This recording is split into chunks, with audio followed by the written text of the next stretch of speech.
This is Fresh Air. I'm Terry Gross.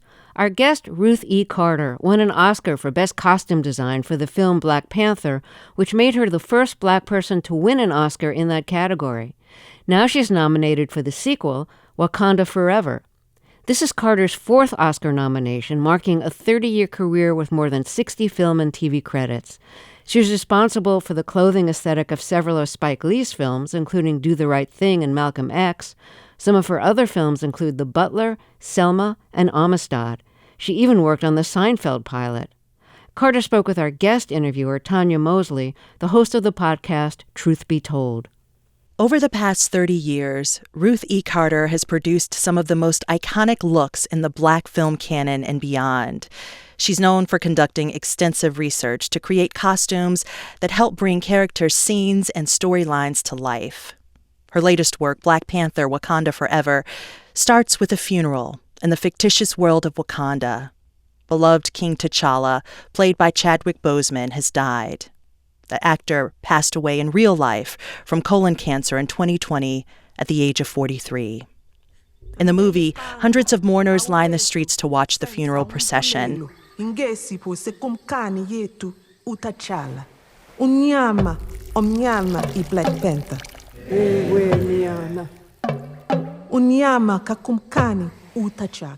They're draped in white, each tribe distinguished by intricate beadwork, fur, turbans, and other adornments.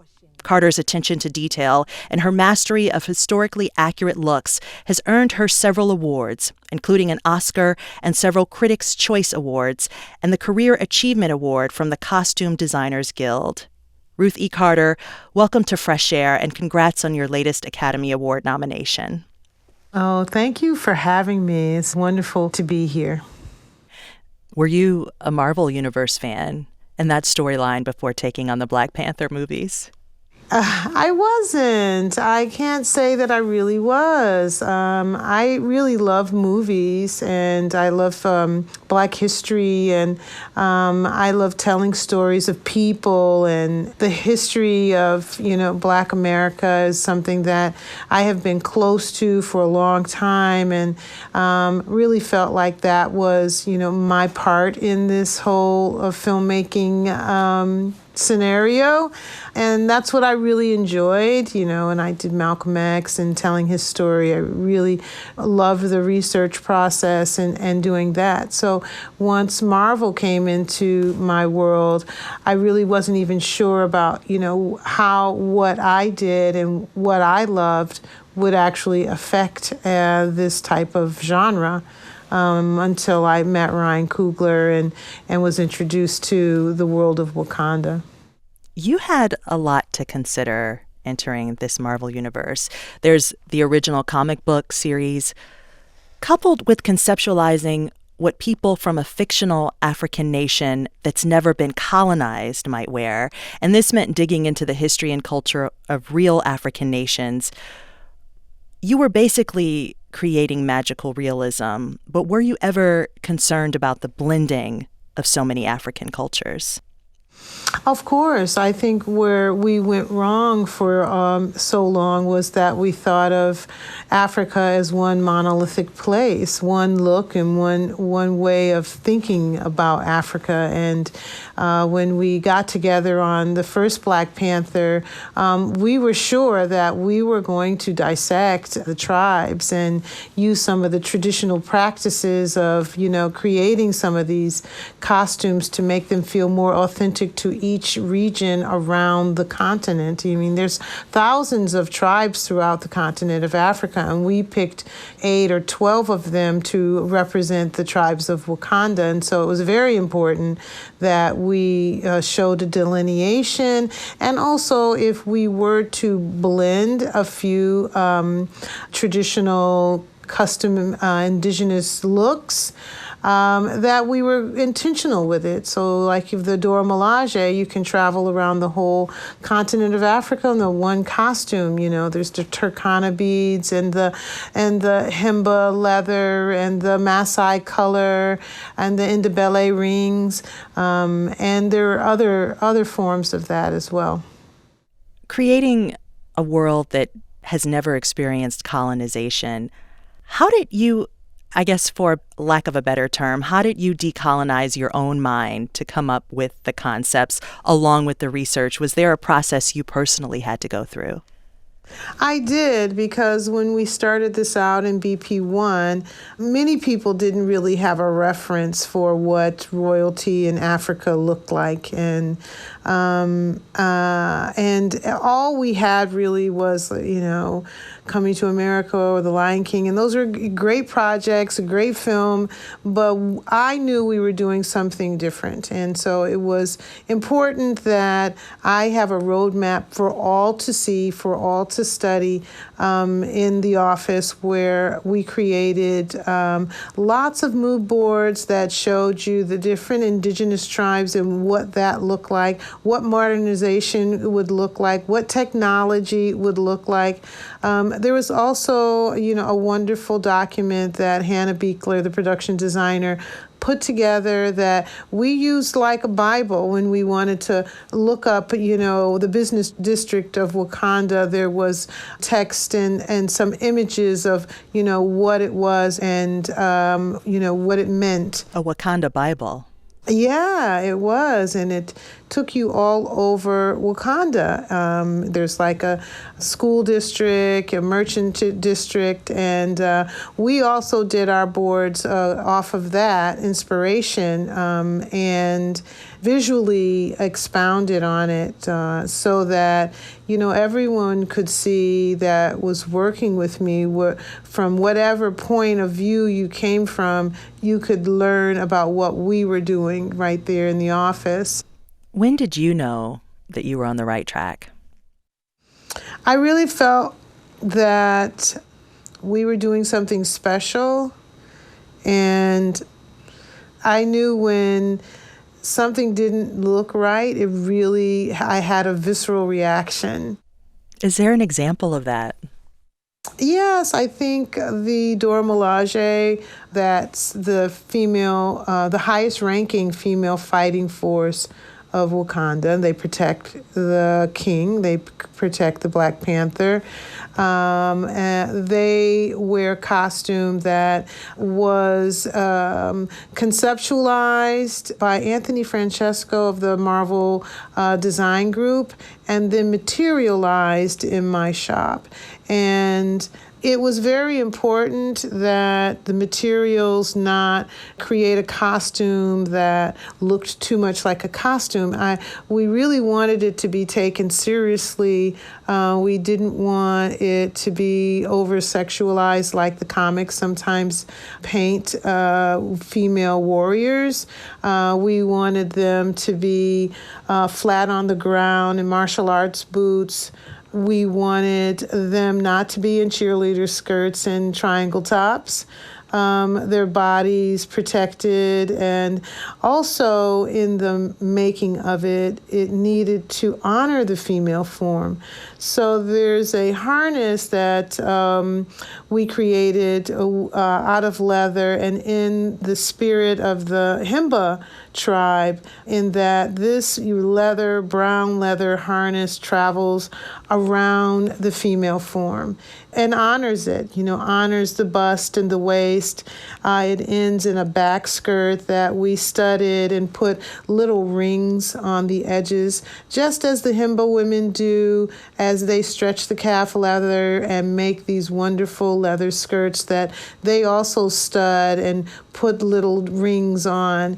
And Ryan Coogler, the director, wanted the Dora Milaje to be heard before they were even seen.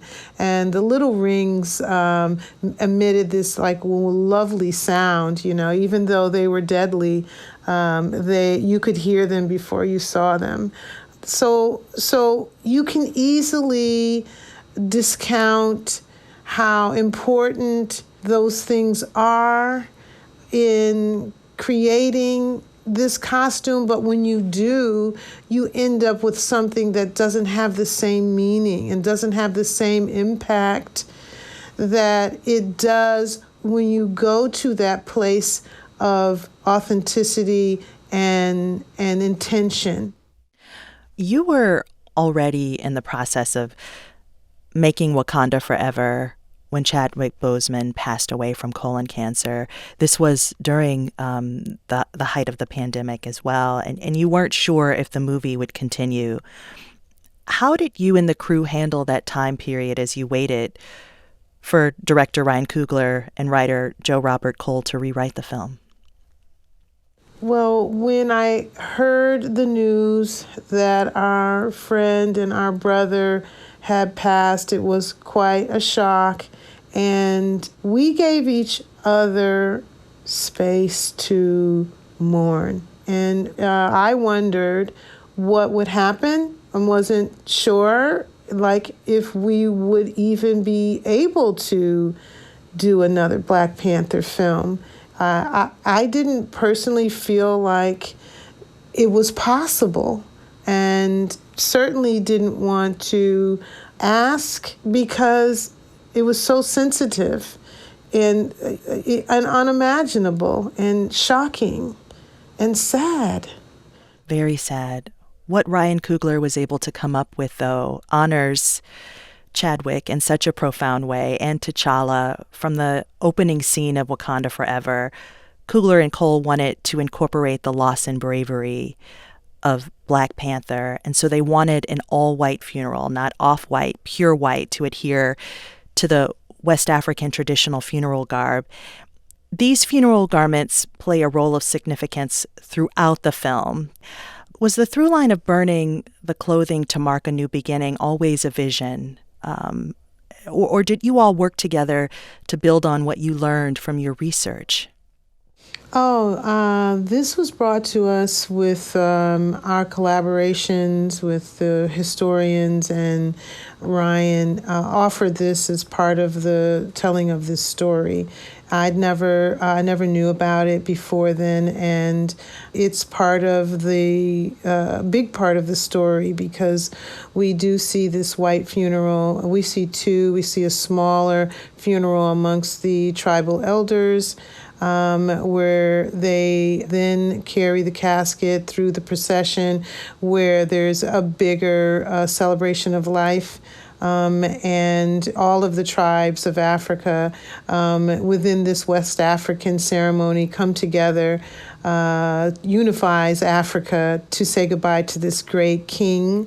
And then the end of the mourning period is done by burning the funeral garments. And it's just a beautiful journey of tradition that I think honored Chadwick in this film. Were you on set during the filming of those scenes?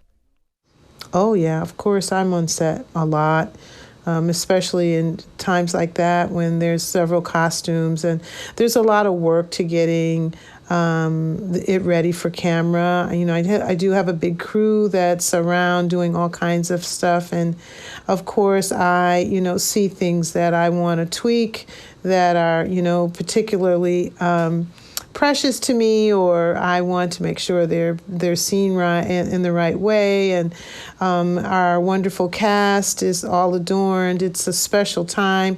They're wearing white, and so it's important that they, not travel in, passenger vans through.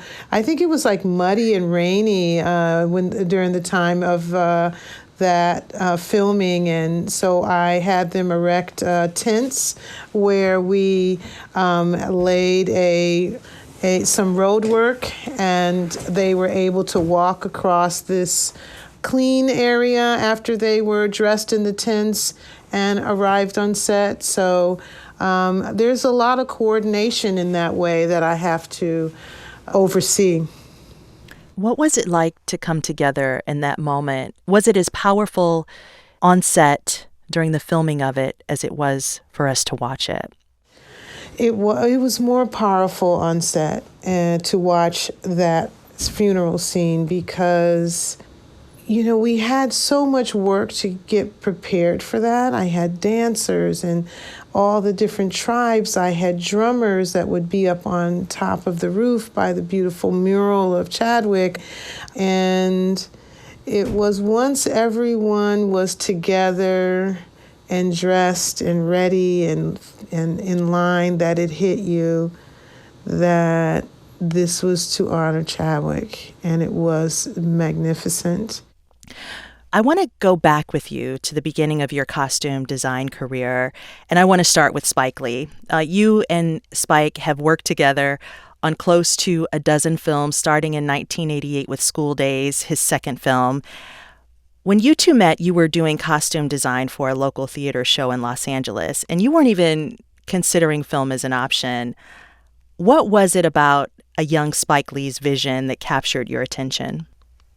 I felt like I had been trained after I graduated from Hampton University in Virginia, and I went on to do internships in theater and opera, and I drove my little Volkswagen Rabbit across country to Los Angeles, where I was going to pursue theater, there was less theater here than there was film. And when I was approached to work with Spike, he invited me to see She's Gotta Have It. It hadn't gone to the Cannes Film Festival. He was screening it around Los Angeles. And I kept missing the date. And he would send me a little postcard saying, what up? Missed you at the screening. And I'd go, darn it, because I was working in theater, through the night. I would work in the costume shop during the day, and then I was a part of the running crew for the theater's plays in the evening. And I really enjoyed it because I enjoyed hanging out with the actors and, the whole process, the whole magic of theater. I really did love it. And so I finally did get to a screening, and I remember seeing Nola Darling walking down the street in Fulton Mall in Brooklyn. And I thought to myself, here I had been doing Vanya and Shakespeare and The English Cat and opera, and this seemed so small. I soon found out it was anything but small, that I had to learn how to look at things in close-up and in detail and tell the story in a different way through film. But School Days came, and it was a perfect first film for me because it was a bit theatrical, and it did deal with a story that I knew, which was the HBCU experience. So Spike called you up and said, hey, I want you to costume design for School Days.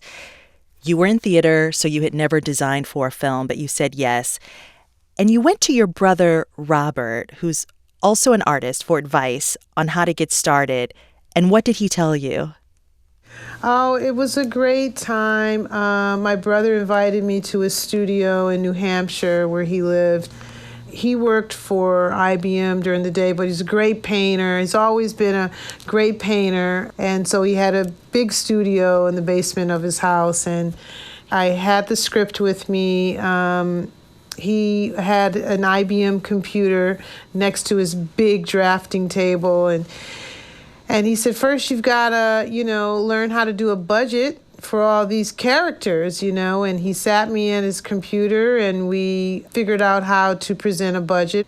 And then I began to sketch all the characters that we listed. And one of the things he told me was, get those ideas out of your head. Create a series of folders with all your characters' names on them. And every time you get an idea, either write it down, or if you see something in a magazine, tear it out. Whatever it is, populate your folders with your ideas so you can open your mind to receiving more new, fresh ones.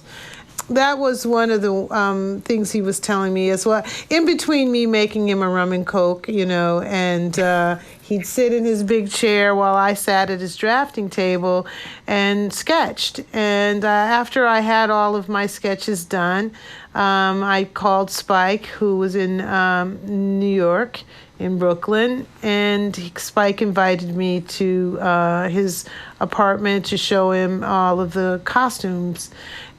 And so I got directions from Spike to his house, which was, take the A train, get in the back of the train, switch to the number 2, get off at this stop. And I did everything he told me, and I ended up in his little basement apartment in Brooklyn, and I had a whole display in front of him of the costume design for School Days. That's Ruth E. Carter speaking with our guest interviewer, Tanya Mosley. Carter won an Academy Award for costume design for Black Panther and is nominated for the sequel, Wakanda Forever. She'll talk more about working with Spike Lee after a break. I'm Terry Gross, and this is Fresh Air.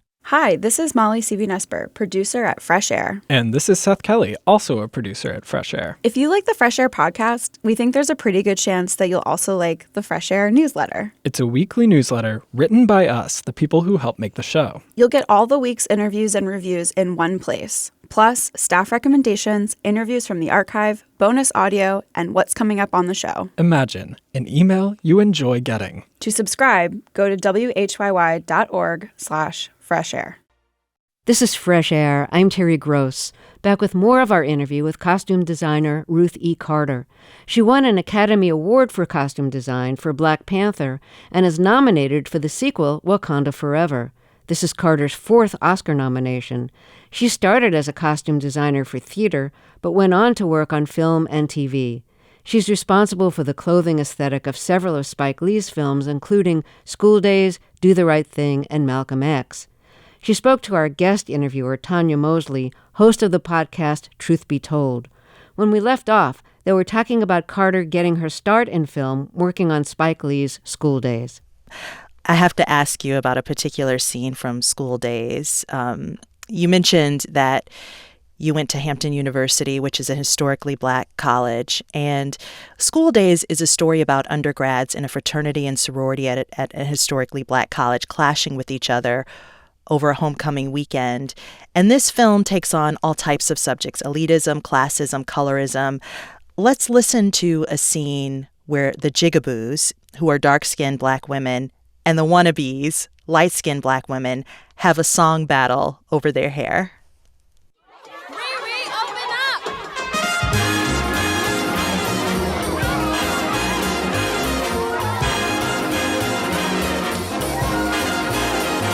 Talk about good and bad hair, whether you're dark or you're fair. So you can go on and swear, see if I can, good and bad hair. Don't you wish you had hair like this? Then the boys would give you a kiss. Talk about nothing but bliss, then you're gonna see what you missed. If a fly should land on your head, then I'm sure he'd break all his legs. Cause you got so much grease up there, dear, is that a weave that you wear? Well, you got Huckabuzz standing all over your head. Well, you got Sandy Spurs, rather have mine instead. You're just a jigaboo, trying to find something to do. Well, you're a wanna be better than me. That is the scene from the movie School Days. Ruth, can you describe what the Jigaboos and the wannabes are wearing? Well, Spike, who was a big-time sports aficionado, wanted them to be in hockey jerseys. And so I went to a company that specialized in custom hockey jerseys, and I got the Jigaboos, a red and purple and white hockey jersey with a small J that was printed on the front, with a big dot on the top of the small J. And the wannabes are in a silver, black, and white hockey jersey with a capital W on the front of their jersey. They're all in jazz tights and jazz boots corresponding with the colors that they are wearing, and little cropped tops. They're cute. They are etched in my mind, my little 13-year-old mind. But color plays such a significant role in us understanding characters. And of course, with fraternities and sororities, colors play a huge part. What went into making these color choices? Well, Spike wanted the Gammas, the Gamma Phi Gamma, the fraternity in the movie to be the silver and black. And the girls that form like the Gammites, the girlfriends of the Gammas, they also were representing that fraternity as a sorority in the same colors. The Jigaboos, who were anti-sorority, they are wearing brights. They are wearing Africa colors. They are, about back to Africa. They are about divest now. So it was important that we kept the colors of the African diaspora, alive and vibrant for them as a group. They consider themselves activists, and they were very anti-fraternity sorority. Spike Lee's 1989 film, Do the Right Thing, takes place on the hottest day of the year in the Bed-Stuy neighborhood of Brooklyn. And Spike Lee has said that he wanted the look to be bright, almost blinding, Afrocentric bright. Was that enough to get you to understand his request right away? What was the process of getting there? Well, we were an independent film. We were low budget. We had to make it work with product placement. So Nike was a big factor in, they gave us so many sneakers and compression shorts and tank tops and stuff like that, but it was all very saturated color. And we were representing the hottest day of the year. We were representing a neighborhood in Bed-Stuy that I actually lived in while we were shooting. And I didn't see that same vibrancy every day. I did see color, of course. Brooklyn is the epitome of the African diaspora, where you see galas and women from Africa in their traditional garb. I think that's probably the first place I experienced it as a kid going up to New York, seeing it, in Brooklyn or in Harlem. But because I had to balance what I was given from these, athletic companies with our Bed-Stuy, I had to be clever in that the African fabrics balanced out the athletic fabrics. So we made a lot of crop tops and shorts in, Ankara fabrics. And it did create this vibrant tableau of this neighborhood. It also, the saturation of color created like the heat of the night, the heat of the day. And also that the protest was amongst the youth in the neighborhood. And when you think of Do the Right Thing, you really do think of a neighborhood that's vibrant and thriving, and you can see the colors of the neighborhood. And I feel like it was really important to show that unification when you see Buggin' Out in his kente shorts and his bright yellow top. He's representing his culture, and he's asking Sal, who is in the pizzeria, and, it does feel very Italian. We had heavy green, and we had John Turturro in like a tank top. And we were constantly like sweating them up to show the heat. So it was a vibrant, surrealistic protest film. And I think that's why it's standing the test of time, because it still feels and looks relevant, especially the storyline. How did you sweat up John Turturro and Do the Right Thing? Well, Spike was always yelling out for sweat, because he wanted to really show how hot the summer was. And John wanted to wear, the sleeveless tank. And we just had glycerin and water in a spray bottle. And we were responsible for sweating up his garment, and then makeup sweated his face and arms. but it was a constant process. Even when it got late in the summer and the weather was changing and it actually got cold and we were shooting some of those same scenes, and so the actors were like, don't come near me with that water bottle. So it was tough getting through the whole summer. These films, School Daze, Do the Right Thing, were the beginning of a long journey working with Spike Lee. Do you think your career and his career would have been the same without each other? I often thought Spike and I both cared about our community deeply. We cared about our history deeply. There's such a shorthand that happens when you are speaking with someone who laughs, at what you laugh at, who understands what they're looking at when you show them your ideas. There's a wonderful connection to culture and to the desire to show our community and represent each other in a way that we have experienced but we haven't seen. And so as far as our careers, having a companionship in that way that we enhanced each other, I don't think that I would be the same filmmaker without the experiences that I had with Spike. And that run of films shaped who I am today. I don't know what it did for Spike, but I know what it did for me. We have to ask him. He's got to speak on this at some point. He probably has already. Let's take a quick break. If you're just joining us, I'm talking with Ruth Carter, a costume designer for film and television, with more than 40 films to her credit, including many of Spike Lee's earliest films.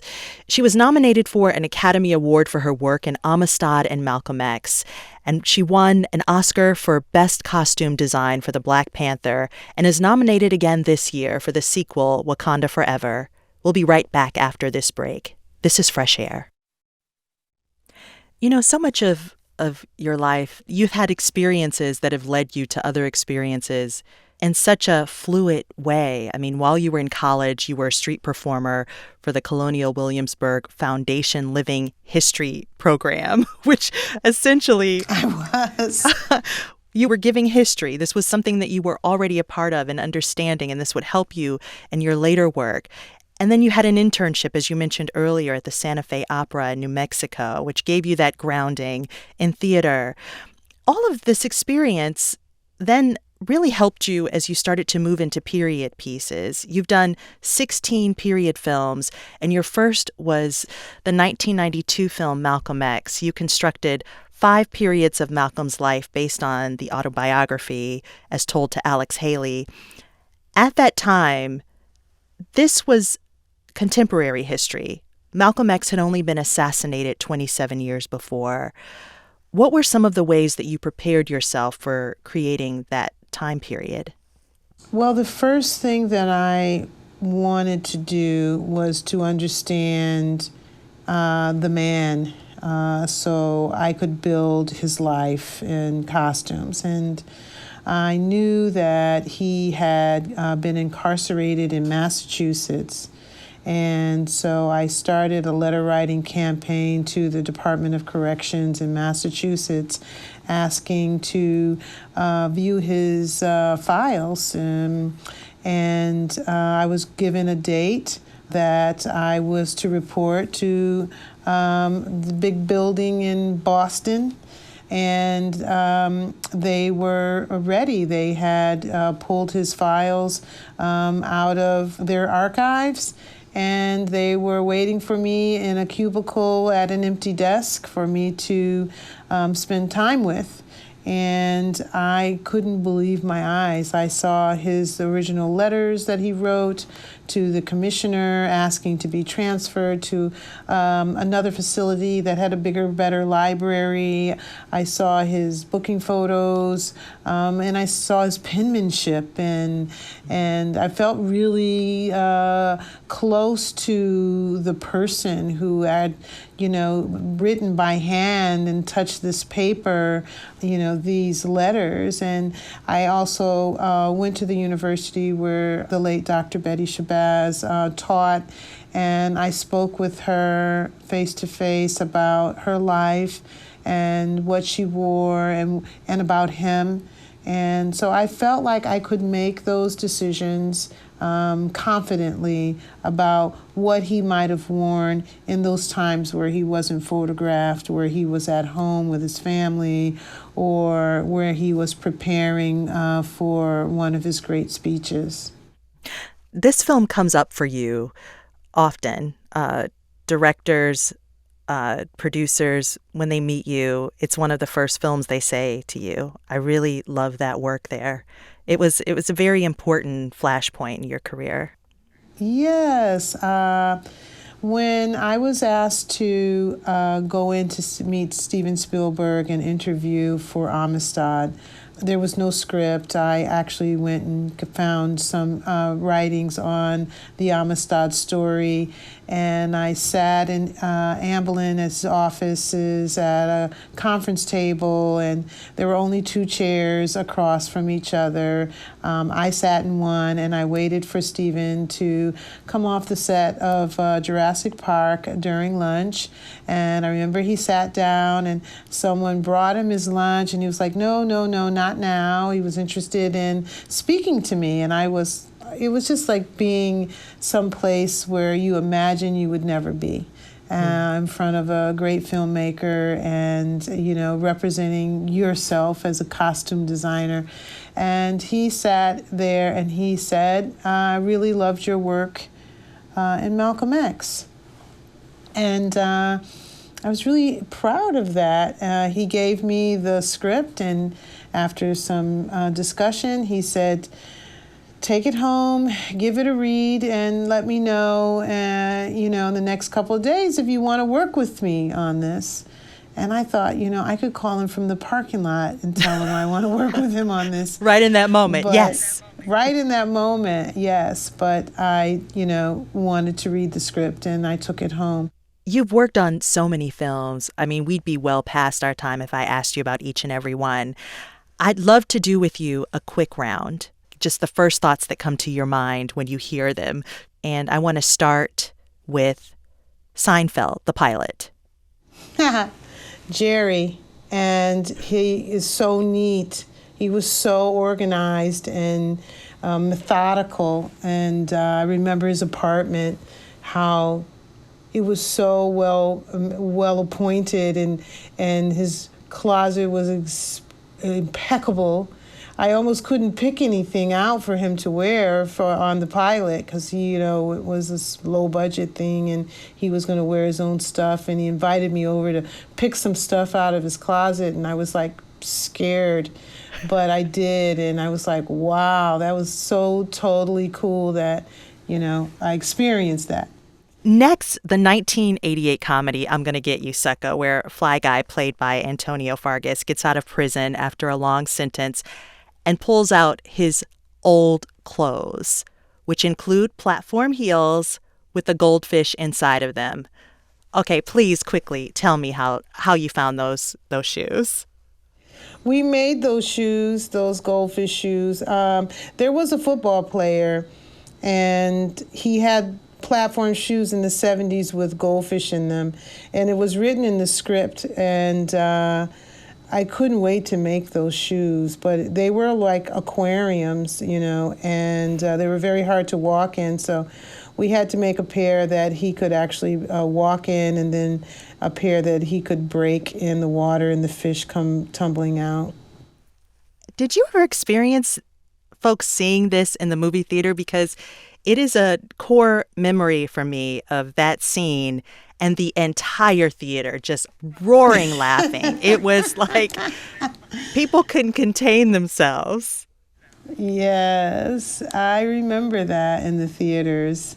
It's funny when you're working on a movie, you're looking at different things than the audience. It's unfortunate. I actually don't see the film like the audience might for a long, long time. Ruth E. Carter, thank you so much for this conversation. Thank you. Ruth E. Carter is nominated for an Academy Award in the category Best Costume Design for the Black Panther sequel Wakanda Forever. Her book, The Art of Ruth E. Carter, which includes her thoughts about and illustrations from her films, will be published in May. She spoke with our guest interviewer, Tanya Mosley, host of the podcast Truth Be Told. You can see some of Ruth Carter's sketches on our website, freshair.npr.org. Our interviews and reviews are produced and edited by Amy Salet, Phyllis Myers, Sam Brigger, Lauren Krenzel, Teresa Madden, Anne-Marie Baldonado, Thea Challoner, Seth Kelly, Susan Yakundi, and Joel Wolfram. I'm Terry Gross.